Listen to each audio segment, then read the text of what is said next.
for a moment. So I'd been thinking about, you know, the concept of tensegrity and, you know, applying it to the body a little bit more. So in biotensegrity, and a lot of the time I show you guys my little tensegrity model, right? And this is that equal tension of the struts having tension and the wooden dowels kind of floating within this tensile net. And so I've been thinking a lot about that, of applying it into the body. So in that term of biotensegrity, so looking at the biology of it and noticing that when we take this idea or this model and we apply it to the body, we can think of the kind of elastic struts as our muscles, as our fascia, as our connective tissue. And you can see as when I move it, the whole structure is affected by it. And then we can think of our bones as these wooden dowels. So thinking of our bones floating in this tensile, you know, net of tension. And when we kind of look at this, you can see that there's like nice space, you know, kind of equal space going on. And so when we apply this to the body, we want to think of that our structure needs to have tension, right? Because if we didn't have tension, we'd fall apart. And sometimes we're always like, oh, let go of tension, let go of tension, let go of tension. But we actually need tension, right? And it's really important that we have tension. So sometimes if we can flip the concept of our mind of noticing, okay, tension is good because it holds us together. But really the one thing we want to be thinking about is to balance the tension and to become a little bit more aware of where we're holding in the body, where we have excess tension, and noticing when we do have that excess tension, how the whole body is going to readjust from that place or places in the body that will hold a lot more. So it's this concept of really thinking of the body as a whole and noticing where you're feeling tension. Where can we kind of soften it so that we have a little bit more of a balance of the tension through the body? So I'm going to do a little exercise when we come up to standing before we foot roll, of thinking of this biotensegrity. And then I want to try to explore this a little bit more in class today. Good morning, Christine. So Christine, I was just talking about the concept of tensegrity a little bit, and it's one of the things that I don't chat about, and I know you've probably heard it before, but just thinking about in the body. So I'm going to do a little exercise where we apply it to the body. So thinking about in our body that these elastic struts are our muscles, our fascia, and our connective tissue, and then the wooden dowels in here are our bones. So thinking that we do need tension in the body, but we want to balance it so that we have this pre-tensile state in the body and mind, but we feel a little bit more spacious. So we are going to start in standing, and we're going to do our foot rolling in a moment, but we're going to, Mom's got her socks on. Okay, it's nice and warm in here. Okay, so you're just going to come up and stand for a moment and just start to feel your feet on the floor. So now that I showed you that tensegrity structure, wanting to either let the eyes be softly opened or closed, whatever you want, and just start to notice the connection to the ground. Okay, to do that, you might wiggle around your toes a little bit. You might sway a little bit from left to right. You might bounce, you might shake out the body. Just doing whatever you need to do, and just do a little scan. So I'm just going to bring you through a little scan of the body. So just starting at the touch of the feet, because that's what's on the ground. Noticing how each time you exhale, maybe it's out the nose, maybe it's out the mouth, that you feel this quality of releasing down. And so this is that release into the gravitational awareness of the universe, the planet. And so we can kind of drop into that and let our body become heavy. And then from that heaviness, we can root the feet, press them into the floor, and feel how the body creates this lift up. So there's this lengthening up through the inhalation. Notice how the energy travels up the legs, through the spine, and out the crown of the head. And each time you exhale, can you notice the energy dropping down the crown of the head, down through the torso and the spine, the hips, through the legs into the feet. So just do that a couple times, feeling the pressing of the feet, the inhalation, that lengthening. So noticing your body as this whole structure and energy moving up and down. And then each time you exhale, there's a releasing down through the crown of the head, through the spine, through the pelvis, through the legs and the feet into the ground. And then as you inhale, there's a rooting down of the feet to send the energy up through the legs, into the pelvis, up through the body, out the crown of the head. So keep playing with that. And then also notice each time you exhale, there's a gathering in of the body to let go of the breath. So the belly deflates, the lower back, the ribs. And as you inhale, there's an expansion of the body. So there's a widening three-dimensionally to the body. So noticing that you are this kind of biotensegrity structure, if we apply this model to us, where if we have kind of a little bit more equal tension, we can notice this pre-tension net that is surrounding our body, our skin, our fascia, our muscles, okay, our connective tissue. And then inside of that kind of structure, that web that is that outside, is our bones. And I want you to imagine your bones floating inside of your tensile net.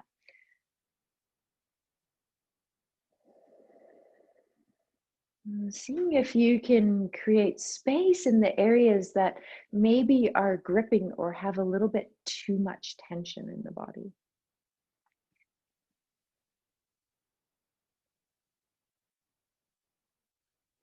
And then when you feel ready, you're going to try to keep this idea of this biotensegrity, this spaciousness, this inner spaciousness, this inner floating of your bones within this net of tension. And notice if parts of your body have a little bit too much tension, and can you create some ease to kind of balance that? And then places that maybe are feeling a little bit kind of loose or they're not activating, can you bring an awareness into that space of the body? So we're going to start to roll our feet. So just take your time. Okay, and some of you might have a dowel and some of you might have a ball, but whatever feels good for you. But stay, if you can, in this concept of biotensegrity. And whatever foot wants to have the rooting on the ground, can you keep each time you exhale that awareness of the energy going down the body? And then as you root down, there's the energy that lifts up and through the body. And then notice that as we breathe, there's an expansion out and a gathering in. So this becomes this awareness that we can have all of these directions, down, up, in, out, which creates this kind of beautiful web of awareness through us. And as we roll through the feet, we enliven the foot, awaken it.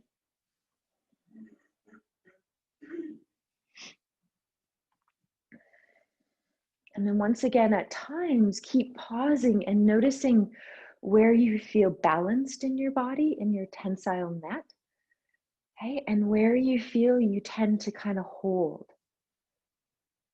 Notice how the breath is supporting you through the movements, and you let your awareness, all of you know the foot rolling, so you know to listen to your body, to let the ball or the dowel be guided wherever it needs to, and you might pause at times.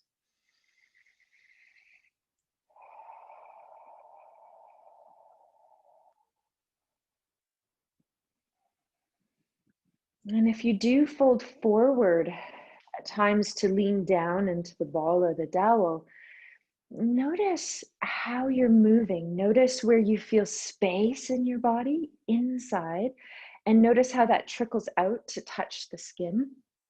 And then notice where you feel it gripping. So notice that and how that translates inside and outside in the body.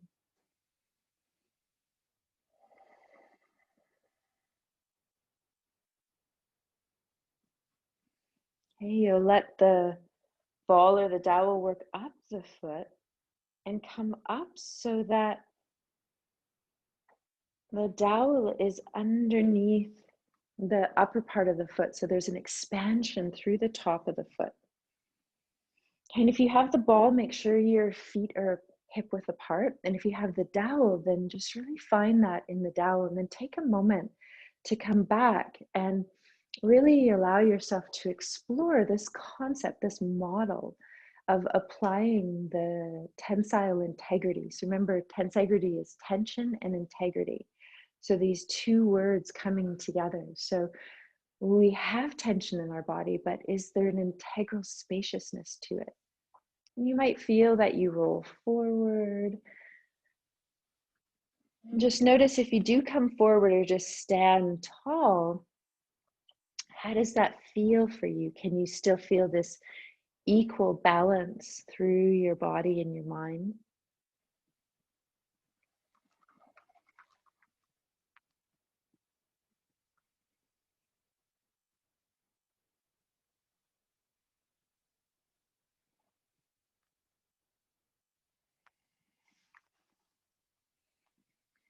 And you'll come up if you did fold forward, and you'll just finish rolling on that first side.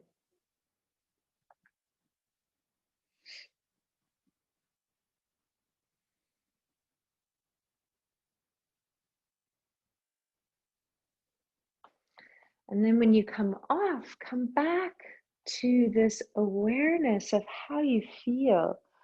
And everything that you do today, when you move, can you notice that your movements maintain this spacious quality? So remember when you looked at that tensegrity model and how it had a pre-tension state, but all of the bones were floating and there was space, there was equal space through the body.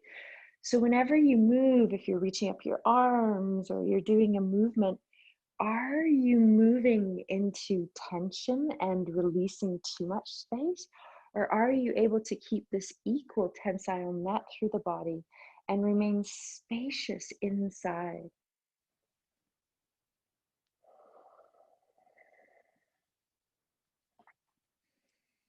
And then you can move on to your other foot when you're ready.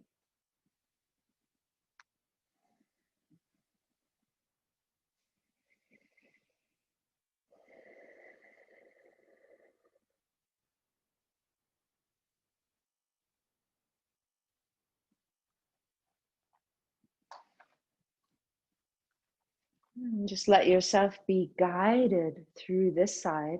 Noticing at times if the gaze is always going down, see if you can allow the looking straight ahead so that the front and back body feel a little bit more even. If we're always looking down, then there's a little compression. The front of the body has to shorten and become a little bit tighter, and then the back body lengthens more to compensate for this kind of tightness that's happening or shortening in the front body. So whenever we have excess tension in a certain area, there's a shortening that comes in. So really noticing this in your body today and seeing if we can maintain space and move around the spaces while keeping integrity. So a way to do that is we need to keep backing off until we find this level of effort that allows us to be in this spacious kind of integral place. Okay, so just work yourself up through the foot. You might stand when you're ready onto the dowel again or the ball. Just make sure if you use the ball that the feet are equally distanced apart so you're in your Tadasana or your mountain. Okay, and then some of you, if you have the dowel, you might feel that you want to stand with the heel bone. Okay, and this is when you stand with the heel bone, it gives a really good awareness of rooting down and up and in and out. And you might even feel that you want to move your arms around a little bit and see how your body feels and where you can maintain spaciousness and where you feel maybe there's a little bit more holding or shortening in the body.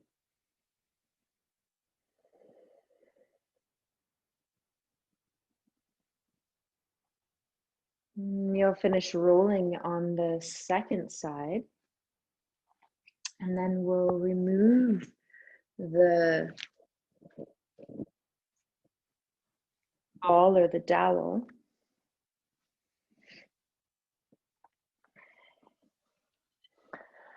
And then we'll go into feeling the top of the foot.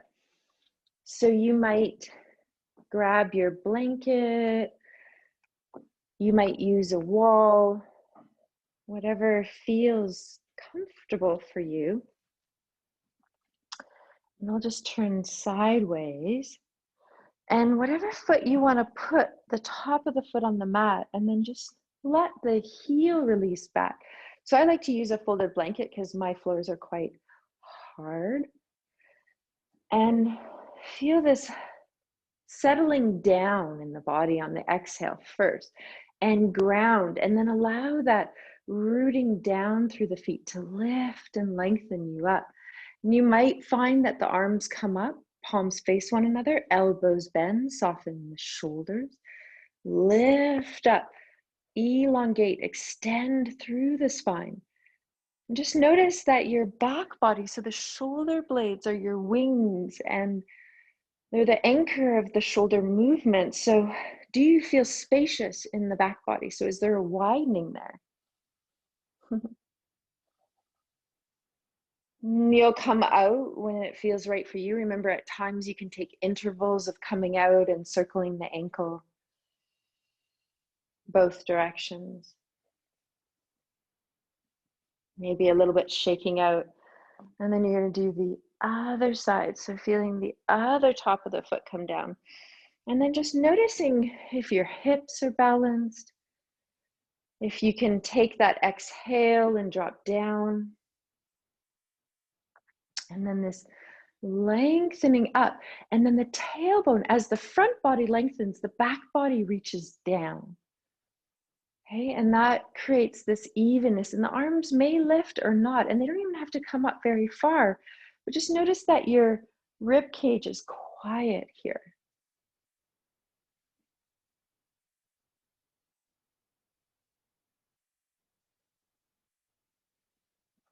You'll decide when you're ready to come out of that and shake it out. Do a few ankle circles on this side.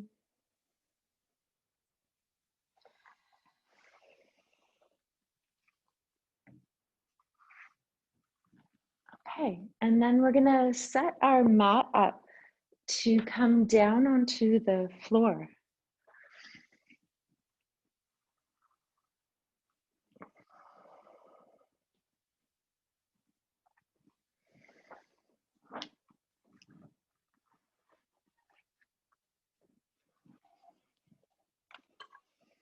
So when you're ready, you're going to lie on your back.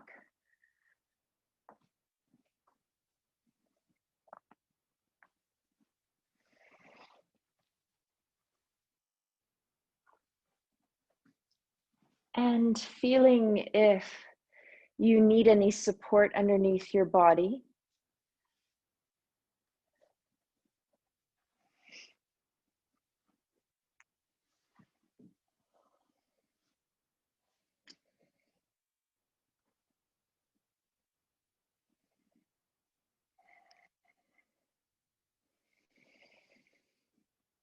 You might find support under the head, or you might feel that your body feels comfortable just being connected to the ground, lying on top of your blanket if that feels good.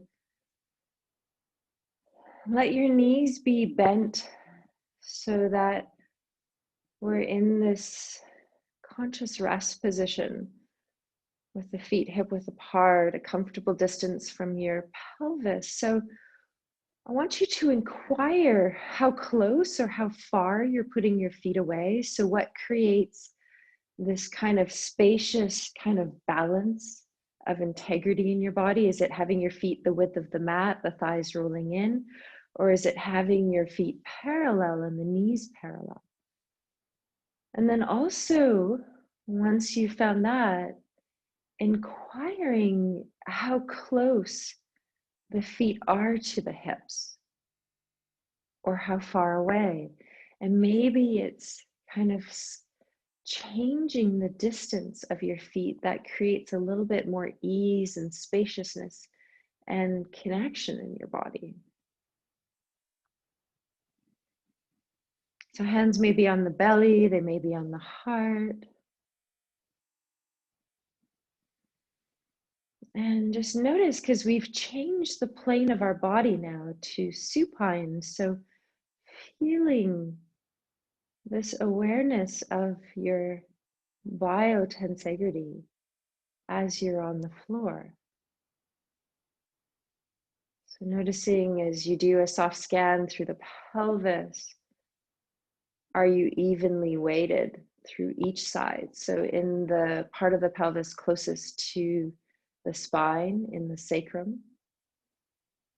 And then notice the outside of the hips and the pelvis. Are they equally weighted? You might notice one hip kind of releases and lets go into the earth a little bit more than the other hip.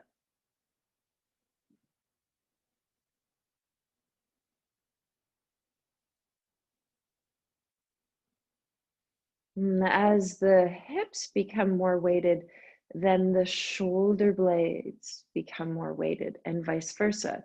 So the more weighted you can bring your shoulder blades, the more weighted the pelvis is. So noticing that we're connected as this entire structure of the body. So really thinking of your body, mind, and spirit as this whole awareness. So you just tap into your breath. So you might find a few exhales out the mouth, maybe a sigh.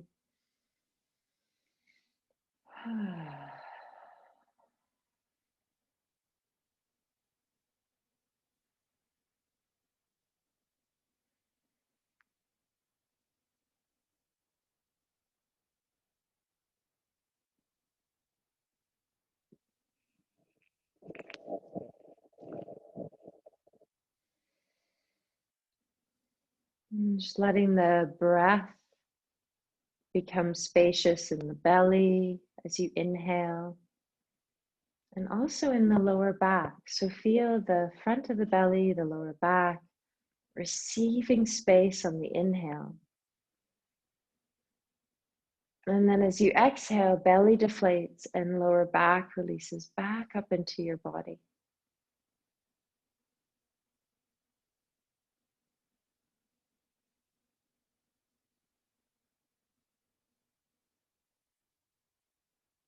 Noticing the internal space that is created on the inhale.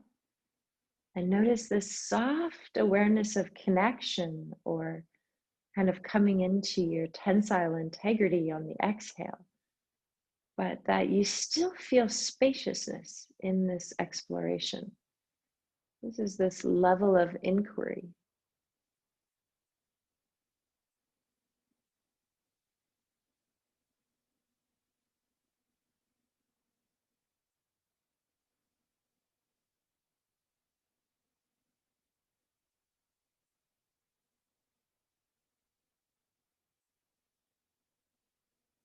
And then allow it to, and it might have already expanded into the side of the ribs.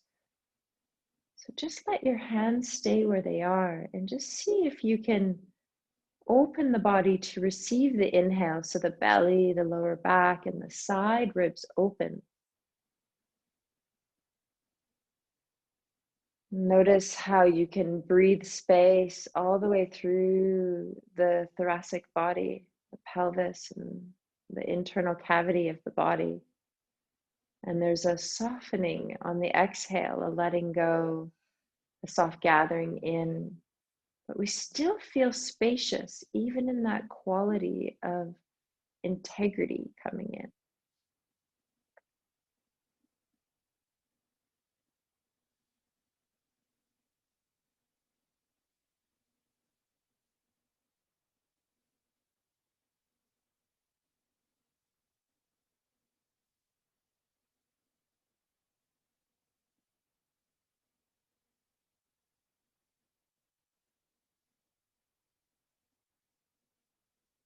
So noticing how the radiant breath is supporting you.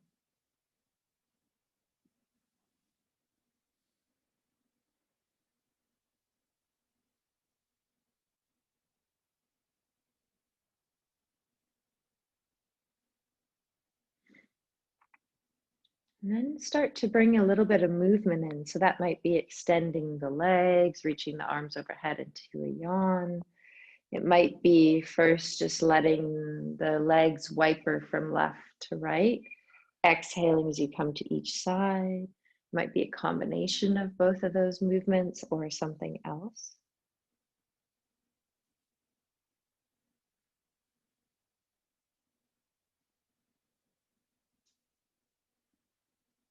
And then letting the legs draw into the chest. Maybe giving a little circling here. You might even go into mortar and pestle. So the hands are on the outer knees and maybe touching the back of the thighs if that feels better. And exhaling the legs towards the belly. And then separating them and circling them out and around and away from one another as you inhale. So just notice as you do this movement, can you stay connected to the soft leaning of the back of the pelvis on the floor? And sometimes in this one, I find putting a little bit of height underneath the pelvis. So I'm going to try a little bit of height today. And you might find, and if you've never tried height underneath your pelvis in mortar and pestle, you might find putting a little bit of height. So I just put a chip foam block underneath me. So you might find this kind of works a little bit better. Yeah, and the movement's coming from the hips. And so then when the legs come together, you'll switch directions. So then you'll pause and then you'll separate them, circle them out and around and back towards the belly. So that's when we exhale. As the belly deflates, we create space. And then we inhale as we move the legs away, separate them, exhale back towards the body. So we know that mortar and pestle helps to warm up the synovial fluid. Just notice as you're doing this move, are you maintaining your tensile integrity of the body? So in your patterns of movement, do you create tension? And you can shake out.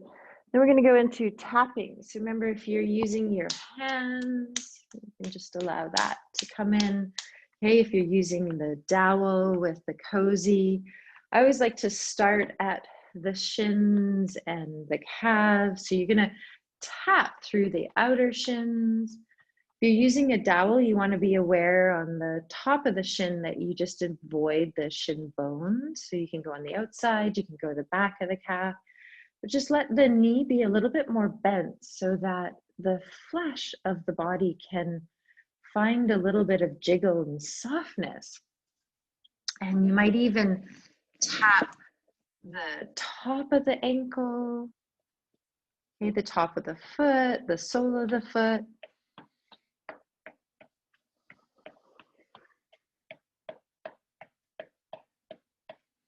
Okay, so just go from side to side. You might even shake at times. So we're just doing the tapping to bring us a little bit more present into the body. And then you're going to listen to the body, and the body might say to you, and you might hear it or not, that it wants you to tap in a certain area for a little bit longer. It might ask you to soften the tapping. Might ask you to maybe not tap in an area at all. Just remember, when we have patterns of movement that we do, then the body, the fascia, starts to adapt, and it adapts around those patterns. So it starts to create our structure in a way around our patterns. And so we get a buildup, maybe of fascia holding us in a certain pattern. And we notice maybe our tensile fascial net is kind of feeling maybe constricted in some areas and really open and spacious in others. Remember, when you feel ready to go into the thighs, if you have the dowel, you can have the feet on the floor. Tapping, if not, you're going to bring your leg towards your hand, okay, just so that you're not straining in your shoulders. You can bring your leg into a figure 4 and then still use the hand. So you can use an open palm or a soft fist. We're just allowing the vibration to kind of help the fascia kind of open up and hydrate and enliven it. Excuse me. Just notice when you find sensitive areas, check in with your body and ask your body, is this feeling okay? Do I need to back off? Do I need to not tap here?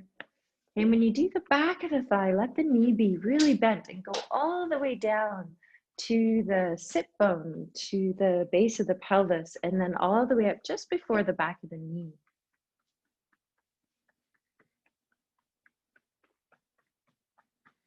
And remember, you can roll over onto one side and tap the outer hip. You can go into the back of the hip. You can go down through the side of the iliotibial band. This feels really good.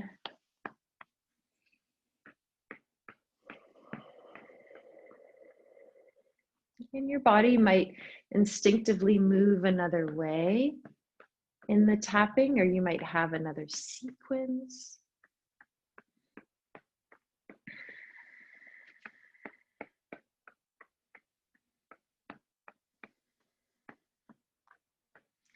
So when we tap, we're helping to break up the kind of patterns in our body. We're also helping to notice those areas where maybe the fascia has kind of bound or shortened or tightened or adhered together, where we can kind of tap it to help to awaken the fascia and so that it can rehydrate. And just notice whenever the tapping is complete on the legs, you're going to let go of the dowel if you've been using it, and you're going to use your hands to tap the belly. So just come here, and if it doesn't feel good on the belly, you just let it go. But remember, our organs, all of our organs have fascial bags that wrap around them, and they help to keep them hydrated and healthy and sliding through our internal cavity. So sometimes when the organs aren't, the fascia is not hydrated enough around the organs, they sometimes start to adhere together. And you might tap through the ribs. You come up into the upper chest when you're ready, and you might hum a little bit here if you choose.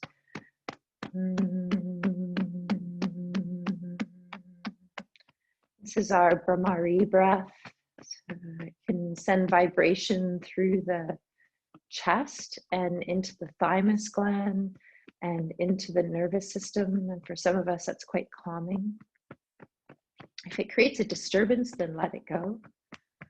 And then you can use your hand. So you're always using the opposite hand to tap the opposite shoulder.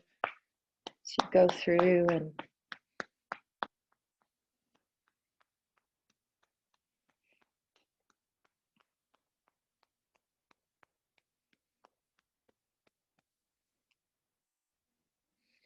and then you can stay lying down if you want and just roll over onto your back. And you can use the back of the hand to tap this fascia in the lower back. So a lot of studies done in the fascial research of the thoracolumbar fascia being a prime cause when the fascia is dehydrated here, that it creates a lot of back pain. And you might even sit up if that feels good. Those of you, if you don't have a wooden dowel, you can use a wooden spoon from your drawer, and you can tap across the shoulder blades. And your energy center here, your heart center, is at one of the spots other than the front and the sides is the back of the heart. So when we tap here, it helps to balance our energy in our body. Okay, you might even feel that you want to tap through the top of the shoulders. Remember, this can all be done with your hands. Okay, you can tap the neck softly. You can tap the face.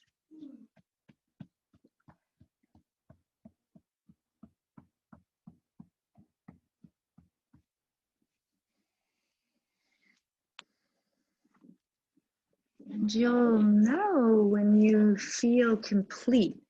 Okay, we'll just come back down and lie down again. So you take your time if you've been up. You might do a little palming if that feels good, to rub the hands together, create some heat. You might just pause and rest. Okay, you can put the heel of the hand on the cheekbones and the palm of the hand softly over the eyes.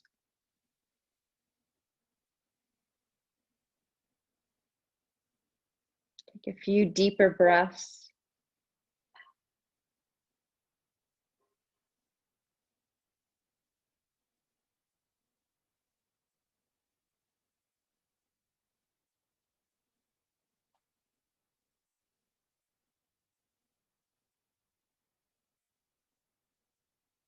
Okay, we'll come and release the hands when we're ready, and notice any movement you need, and then we'll go into our very first pose. So just noticing, I like to use the chip foam block underneath the pelvis, but remember, if you bring this height underneath you and you feel strain in the hip flexors, then maybe you want to use a bigger pillow underneath the pelvis, and you can create a little tilt, so you're tilting the pelvis towards your chest.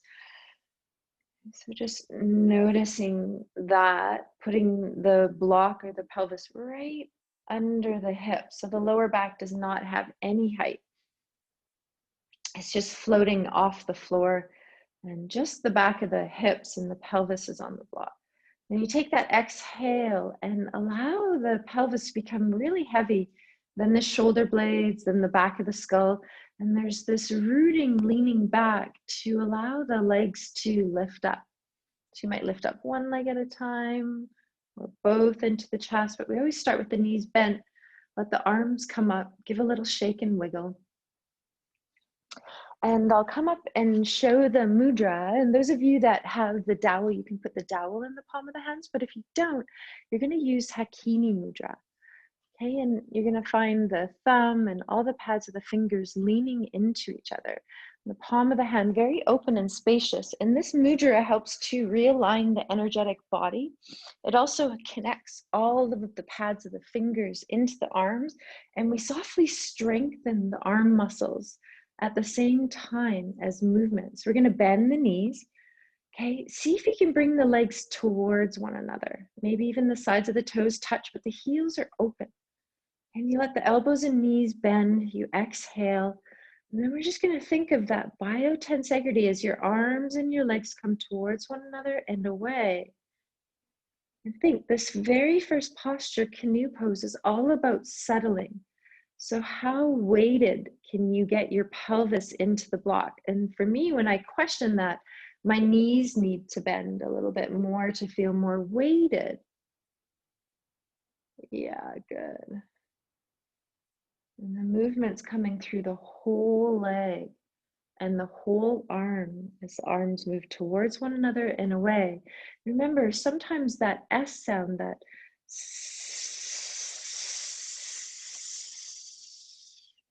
helps to gather the pelvic floor and the lower belly.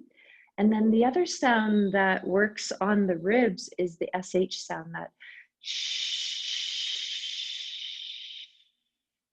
And when you do the SH sound, you can feel your rib cage gather. and find integrity a little bit more while staying spacious. So remember, all of your movements, can you move around the spaces in your body while staying heavy, while creating a little pre-tensile awareness. So we're doing that through gathering our legs, sometimes a block in between the legs, pressing our fingers into each other, working at 60% effort or less, going slow.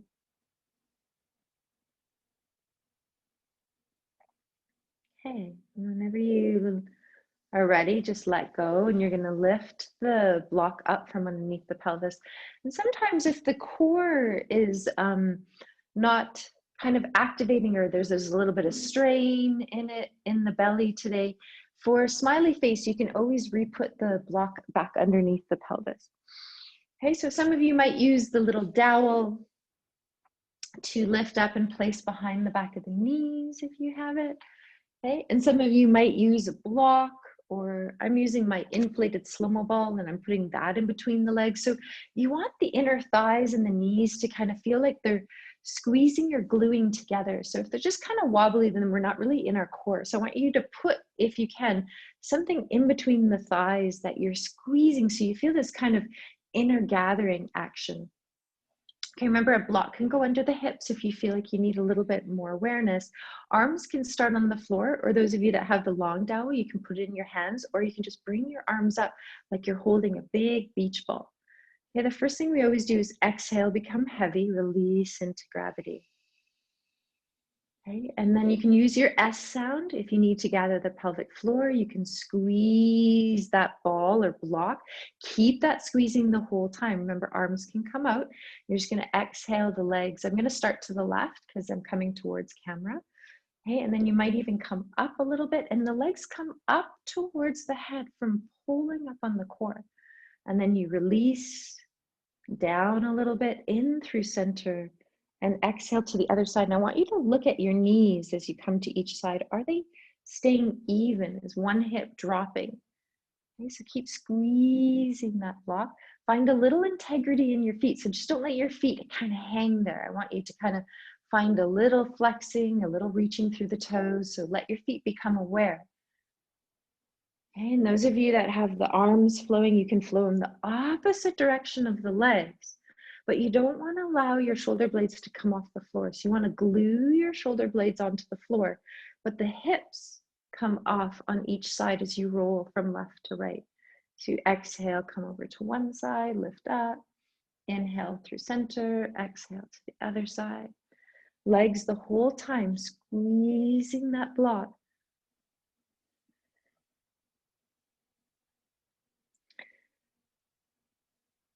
Some of you might find the intermediate series of letting the legs lengthen. You know that if you're doing it. I'm just going to stay with the beginner. And then you're going to let that go, and you're just going to pause, and you're going to notice how you feel. Release the block. I had the slow-mo ball in between my thighs, so I pulled that out. And just take a few movements here. We're just going to pause. Okay, become heavy in the pelvis. Feet hip width apart, knees hip width apart. Sometimes you can put your hands right on the belly, or sometimes I slide my hands under the back of the hips just a little bit. So I just have my thumb and my index that I slide underneath the back of the hips, and then my middle, my ring, and my pinky are not there. It's just the index and the thumb if you're going to use the hands sliding under the pelvis. So palms are down. Just so you can notice, are you evenly weighted? So you're going to take a moment just to exhale here to find heaviness.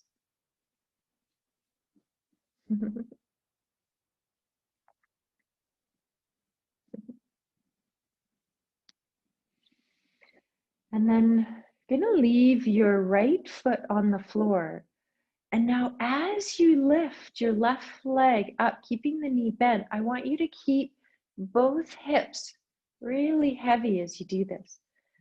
We have our little assistant coming in, Squeaker, she's coming in. Okay, and then you're going to extend the leg without lifting the left hip off the floor. And then you're going to exhale, you're going to bend the knee, check your hips are level. And then you're going to keep the right foot pressing and rooting into the floor a little bit to keep the pelvis anchored as you lower the left leg down on the exhale and up on the inhale. I want you to think of your biotensegrity here. Okay, and maybe you move really slow. You just start to take note. What's staying connected on the floor? Where do you feel spacious? Where do you feel your body kind of becoming a little bit light or starting to hold a little bit extra tension? Can you feel almost like your back body is like a sheet, and from the shoulder blades down to the hips, you pull the flesh of your sheet down to your hips, almost thinking like you have blinds and they start at the top of your shoulders, and you pull the blinds down towards the hip. And so this one's really good for pelvic stability, because you should be able to move with both sides of the hips being equally weighted. You do one or two more movements with the left leg, and then you're going to pause. And you might have a little wipering or a little twist movement in between. Use your breath. Become heavy. Both sides of the hips stay weighted. So as you lift your right leg with the knee bent, your right hip does not come off the floor. Okay, then you extend the shin and the foot. You might shake it out a little bit. And you're going to exhale, bend the knee. Remember, your foot that's in the air, which is your right foot, it's a little bit active. Okay, so a little bit of reaching through the toes, a little bit of reaching through the heel, just so there's a little bit of activity there. And then that creates integrity up through the leg. And then you lower down and back up. And you do this movement without lifting either side of the hip off the floor.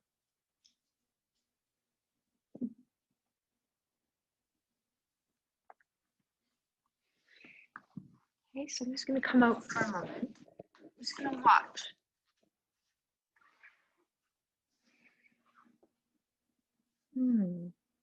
Good. Just notice what's shifted from the quality of biotensegrity for you.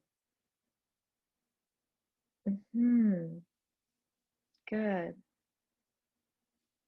Yes. Can you move around the spaces? And just notice when that feels complete, you're going to pause. You're going to rest. Just notice how you feel.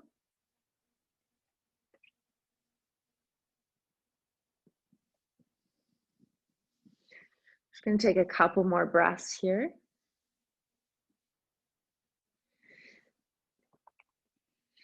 And we're going to go into the block series, and this one really helps to nourish the fascia through the whole body. So it's a really nice release. So we're going to grab the block. So whether you have a chip bone block or you have a pillow, maybe you're using a bigger pillow underneath the pelvis, and you're going to lift up and you're going to find that block just underneath the back of the hips. Remember, the lower back is floating, so there's no support underneath the lower back. And then you take a moment just to exhale and become heavy. So let your pelvis drop back into your block or your pillow. Let your shoulder blades become heavy. The back of the skull. Remember, there's energy drawing down the back body. So the back of the shoulder blades are drawing down towards your waist. As you root back into the block, your legs come up, and they might come up one at a time or both. And then extend them, shake them out. And then take a moment to exhale and bend your knees as much as you need to get your pelvis weighted. And for me, sometimes I like to lower the block down a little bit more in my pelvis, just so that I can feel a little bit more balanced. But you play, right? Keep the heaviness. Then we're going to do scissors, which is right leg forward and left leg back. And now notice as you bring the left leg forward and the right leg back, that you can keep this cohesive quality through the legs. So as you move here, you kind of feel that there's this energetic quality, or sometimes I think of an elastic band. And as you pull your feet apart, imagine yourself stretching your elastic band here, like in the model that I showed you. And then as they come together, and then imagine yourself stretching it on the other side. So we don't ever go too far. Okay, so you're keeping this tensile integrity. And you can feel your elastic bands stretching in between the feet, but it's coming in a way of integrity. So you can just play with the feet, or you can pause. You can bring the arms up, palms face one another. And then I want you to think that there's also an elastic band in between the arms and the legs. And you're going to move your right arm, right leg towards the head, left arm, left leg away. And then the left arm, the left leg towards your head, and right arm, right leg away. And you're breathing, keeping the knees and the elbows as bent as you need to. Remember, the movement is going through the whole limb. So same arm, same leg coming up towards the head, same arm, same leg going away. So you're going to do right arm, right leg towards the head, left arm, left leg away. So you're feeling that you never go too far. So we're just going to do these two to start. Okay, and then we're going to pause here. Okay, we're going to allow the knees to bend a little bit. Bring the pads of the fingers together. Once again in Hakini Mudra. Excuse me, let your elbows bend. Okay, become heavy. We're going to do nutcracker. So we're going to open the arms and the legs. And now imagine as you open the arms and the legs that you have elastic bands in between the hands and the feet. And you're stretching them out. So out to the side. There you go. Perfect. And then back towards one another. Okay, so feel this kind of gathering. And as you open, you're never going too far, and you're remaining spacious the whole time. The breath is there. Notice, do you want to exhale as you open and inhale as you bring the legs back together? Or do you want to feel the opposite? Inhale when you open and exhale and squeeze together to feel that lift. Okay, then you're going to pause and you're going to bring your arms and your legs back, and you're going to keep your hands touching, and you're just going to open the legs. So notice what breath wants to come in for that. Keep your pelvis heavy. And then as the legs come together, you're going to open the arms.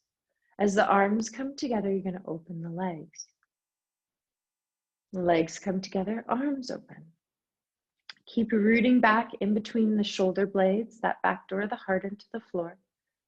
Imagine your elastic bands, and every time you move, you feel spacious.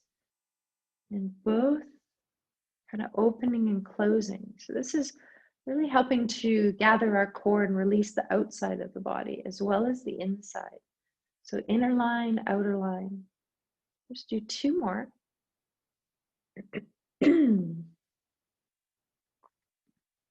Good, and then we're going to pause and we're going to draw our legs into the chest. Just give them a hug for a moment.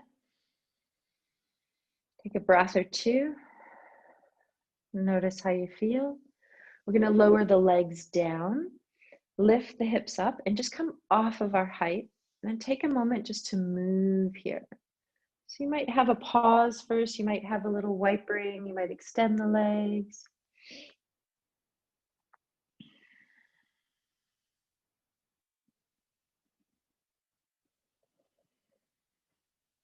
Good. Okay, so we're going to go into the arm movements. Now, we're going to spend a little bit more time playing with the arm movements today. So I want you to notice as you go through the arm movements that your rib cage stays quiet. So there's no kind of puckering up of the chest and over opening the shoulder blades. Some of you might feel that you want to support the head with a block. Some of you might want to put the slow-mo ball behind your head. And some of you, if you have a back mudra, might want to go up on the back mudra. So I'm going to use a block behind my head. First mudra is going to be Hakini Mudra, unless you have the little dowel. If you have the little dowel, then you're putting the middle finger on the dowel, and then all the other fingers around the dowel. So if you're here, if not, you're Hakini Mudra again. Okay, and there's equal leaning of all the pads of the fingers. Okay, so the first one we're going to do is Cobra Hood. And this one helps to release the diaphragm and the side body. Sometimes putting a block or a slow-mo ball in between the inner thighs helps to keep that connection of your core line. So we know that the core starts from the feet, runs up through the inner thighs, through the pelvic floor, dives deep inside the body, goes up through the spine, the side of the neck, tongue, and into the side of the jaw. Okay, when you bend the elbows, send a little bit of energy of reaching the elbows up to the ceiling. Have your forearms parallel. Relax the top of the shoulders, the front of the shoulders into the socket, so towards the floor. Widen your shoulder blades. Now keep that as you extend your arms overhead.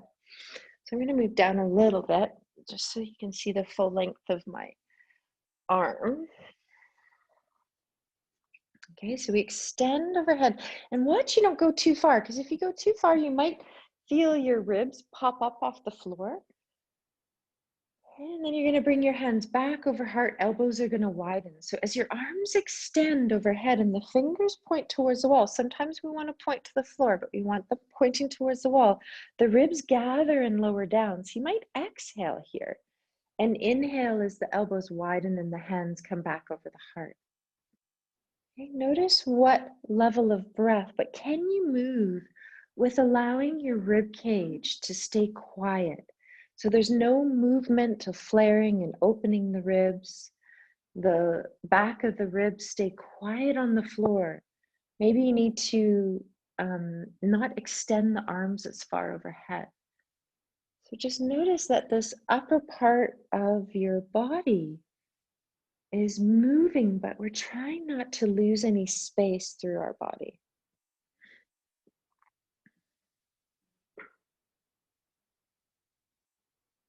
So I give you suggestions on the breath, but you do the level of breath. You inhale and exhale where you need to. Okay, so these oscillating movements of the series help to tug and loosen the fascia so that it can rehydrate and realign. And then you're just going to pause, and then I just want you to just rest the arms for a moment.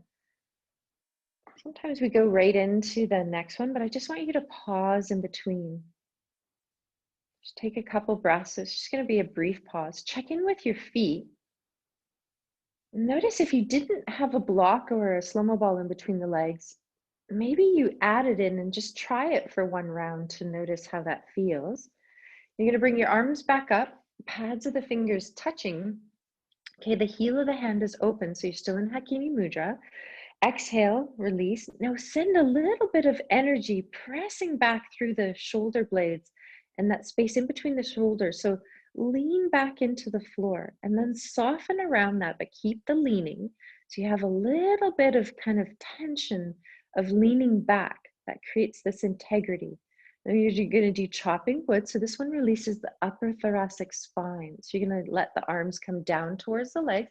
Notice if you want to inhale or exhale here. Then the arms come up and maybe go a little bit past, but the rib cage stays quiet.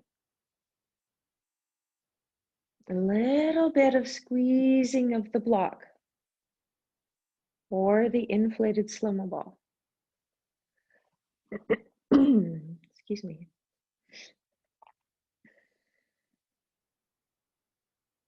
Maybe your eyes close. And just see if you can find a range of motion where you can feel an equal balance of space and integrity in the body. This is really good for releasing the upper thoracic spine. A lot of us get really tight here, so that's why I asked you to bring a little bit more focus in between the shoulder blades on this one of leaning back so that the oscillating movements can start to tug on the fascia. Just going to do one or two more. Remember, you can pause at any time. Good, go really slow today. It's never about how many repetitions you do, it's more about the integrity. Okay, then you're going to pause and you're going to rest again.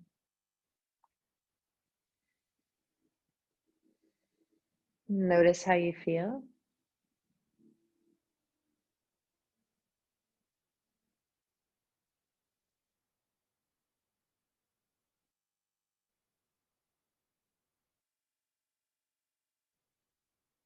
And we're going to do the owl wing movement now. So remember, in the owl wing movement, the first movement, we're going to do Jnana Mudra or Gyan Mudra with this movement. So that means the index and the thumb on each hand touch. You wiggle your middle ring and pinky, and then you let those fingers kind of lean into each other.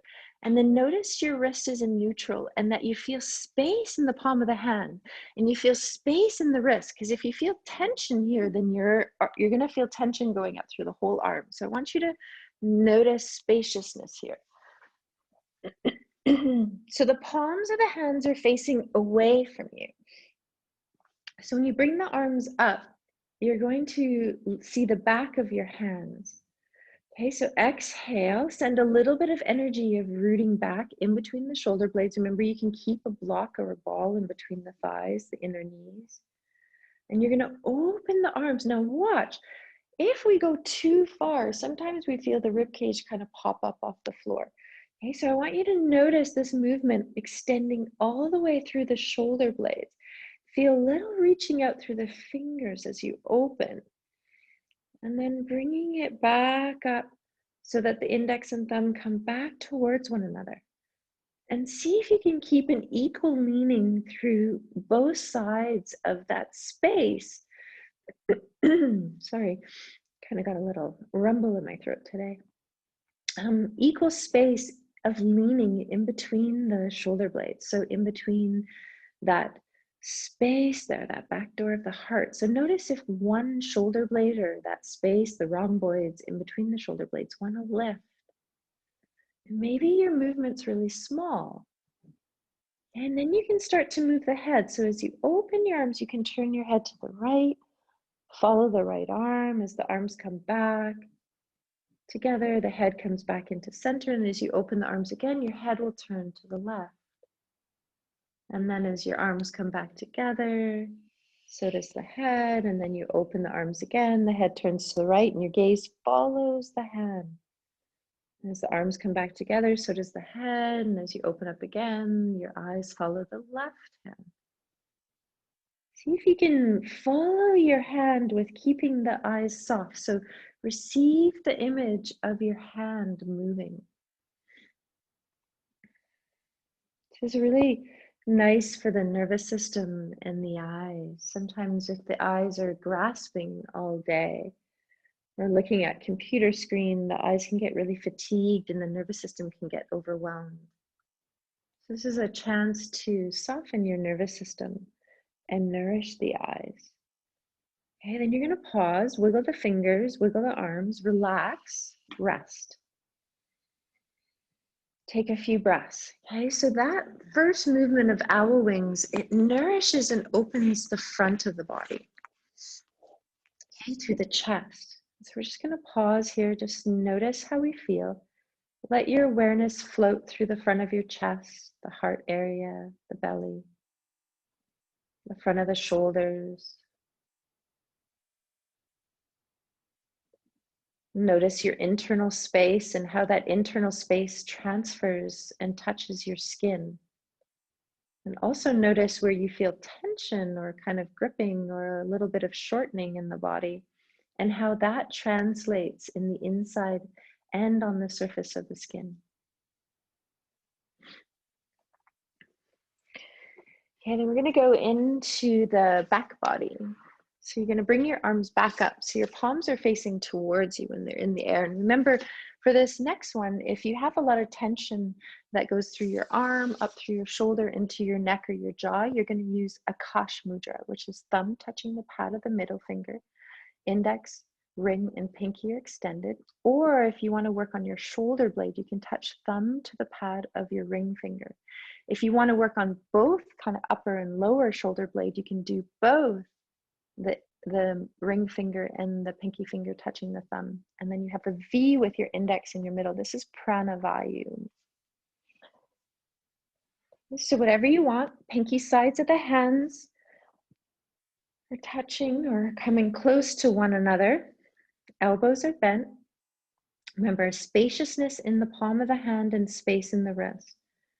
And as the palms are facing towards you, you're going to open the arms with keeping the torso quiet. And then the pinky side of the hands come back towards one another. Okay, keep leaning into that space in between the shoulder blades. Notice your feet, notice a little gathering if you have a block or a ball. Okay, so just do the movement without turning your head if you're going to turn it. Notice which side of the body is not staying connected, which side of the back body is lifting off the floor as you do these movements. Maybe you need to minimize the movement or go slower. Okay, and then if you want, as you open the arms, you can let the head turn to the right, follow the hand, bring the head back to center as the pinky side of the hands come back towards one another.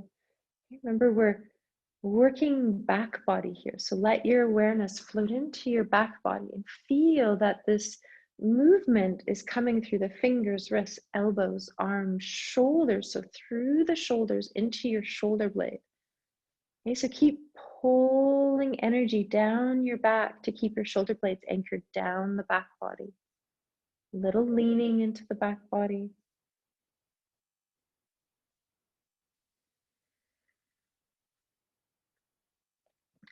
Notice if you feel excess tension somewhere. Can you let your awareness float into it and ease off?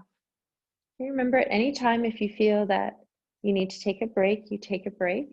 If your head just wants to stay in center, you let it stay in center. Just do a couple more and then going to go back to rest again.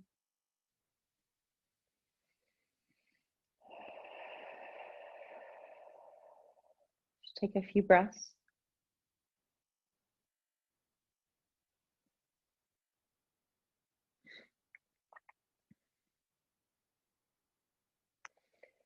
And then we're going to go into the side lines, so the mortar and pestle 2.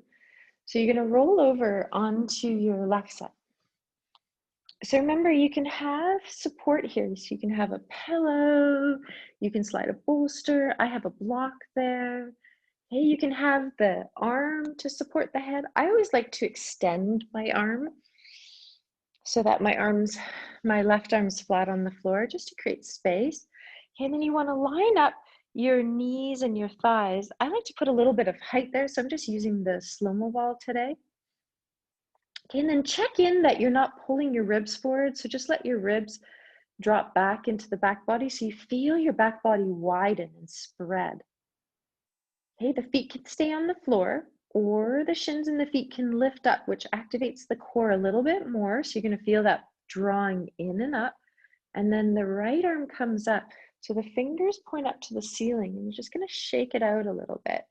Okay, little reaching of the fingers up, but then you let the elbow bend a little bit so you feel the ball of the shoulder just drop towards the socket a tiny bit. And then I just want you to wait there. Make sure your head is in line with the spine. Okay, and then very slowly you might feel the arm coming into a circle. So I know you just lost my screen, so hold on. There we go.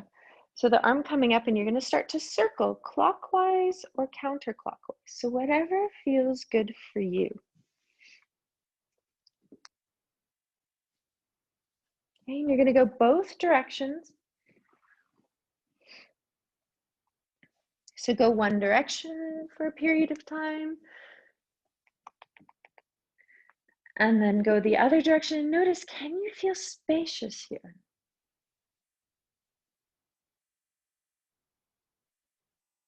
No clunking in the joint at all.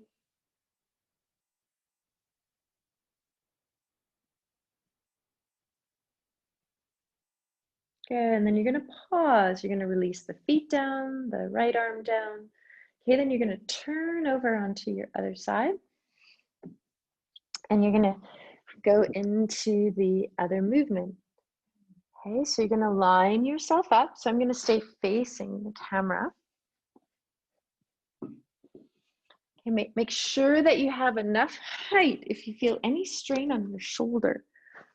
Okay, support the knees, line the legs up and the knees, feet can stay on the floor. You can lift your shins and feet up by pulling up on the core. Remember, you imagine the string in the inner side of the body. Left arm comes up, you might shake it out. And then you pause, little reaching up of the fingers, little bend of the elbow. So you feel this kind of three-dimensional quality through your body. And then you wait. You see where you can create space and you allow the arm to start to choose a direction. So it might go internally or externally rotate, circle clockwise or counterclockwise, kind of maybe a better cue. Okay, notice as the palm of the hand feels spacious, sometimes our wrist just wants to flop, okay, and that breaks the energy from flowing through the whole arm. So you do want to keep your fingers pointing up. But you want to keep the hand spacious and soft. So from time to time, if you notice that you're gripping through the fingers or the palm of the hand, you can wiggle your fingers.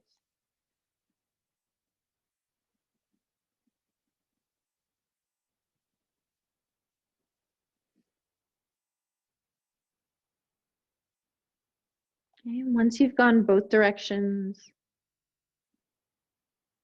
then you're going to pause and you're going to release the arm down, the leg down, and you're going to roll onto your back and you're just going to rest. Okay, we're going to end the class there. If you feel that you have any inspirational movement, or if you have a certain yoga pose that you want to go in, then feel free to go into that. You might just want to rest in Shavasana on your back. You might want to put your legs up the wall. Okay, we're just going to pause here for a couple minutes. It's not going to be a very long Shavasana.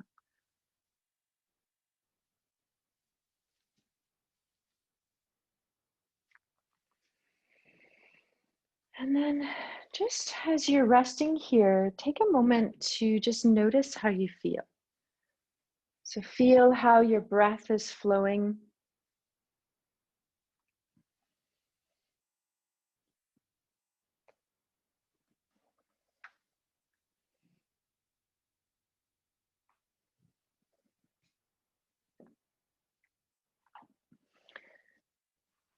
Notice where you feel space and ease through your body.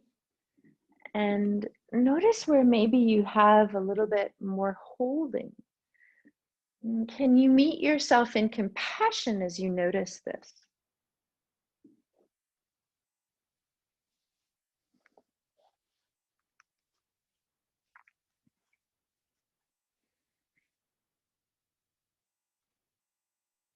So I've been thinking about this concept of home, and where is home for us? Is it in our place that we live in? Can we carry it inside with us? What does that mean to you to feel home? And if your external factors or environment change, do you still have a sense of home inside? And so I found this piece of writing by Richard Wagamese that I'll end our class with today. Home is the slumping down of luggage on the floors that bear the ghostly footprints of your motion. The light is a lambient thing that feels right on your shoulders, so that walking here after time away is a convergence of energies, past, present, and future, allow you floating passage on your way to a collection of nows that beat in your chest, settle on you lightly, glitter in your eyes, and lodge in your mind as reflection, introspection, and awareness. The shadow of the one you were before you left occupies a space in the corner as you re-enter and engage fully in simple, effortless things you do every day with what you come to recognize as love.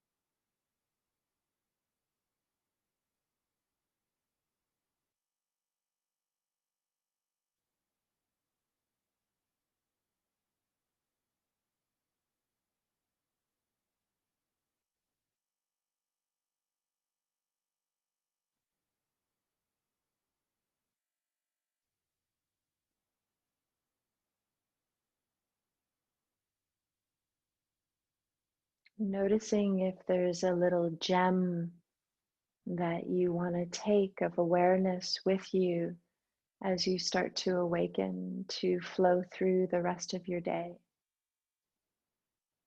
And holding this gem close to your heart as you start to wiggle your fingers and your toes, create some stretch, lengthen, or yawn. Roll over to the side when it feels right.